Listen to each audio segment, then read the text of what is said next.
La mission de l'armée américaine en Afghanistan est en voie d'être terminée au 31 août, à la condition que les talibans continuent de coopérer pour l'accès des évacués à l'aéroport de Kaboul.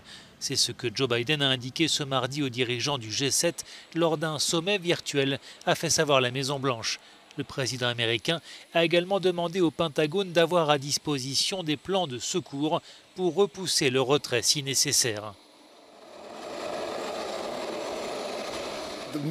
La condition numéro 1 que nous posons en tant que G7, c'est que les États-Unis doivent garantir jusqu'au 31 août et au-delà un passage sûr pour ceux qui veulent quitter l'Afghanistan, souligne le Premier ministre britannique Boris Johnson, qui présidait ce sommet virtuel du G7 convoqué en urgence.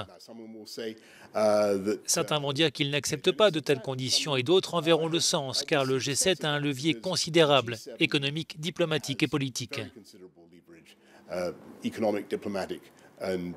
Aider le peuple afghan est un devoir moral, s'accordent à dire les dirigeants du G7. L'Union européenne a ainsi annoncé multiplier par presque 4 son enveloppe humanitaire destinée à répondre aux besoins les plus urgents des Afghans.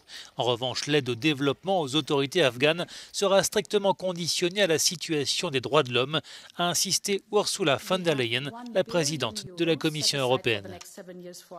Nous avons mis de côté 1 milliard d'euros pour les 7 prochaines années pour l'Afghanistan dans l'aide au développement de l'Union européenne. Cette aide est maintenant gelée jusqu'à ce que nous ayons des garanties solides et des actions crédibles sur le terrain qui montrent que les conditions sont remplies. L'Union européenne entend aider en priorité les personnes les plus à risque, les femmes, les jeunes filles, les enfants, à la fois en Afghanistan et dans les pays limitrophes qui accueillent des réfugiés afghans.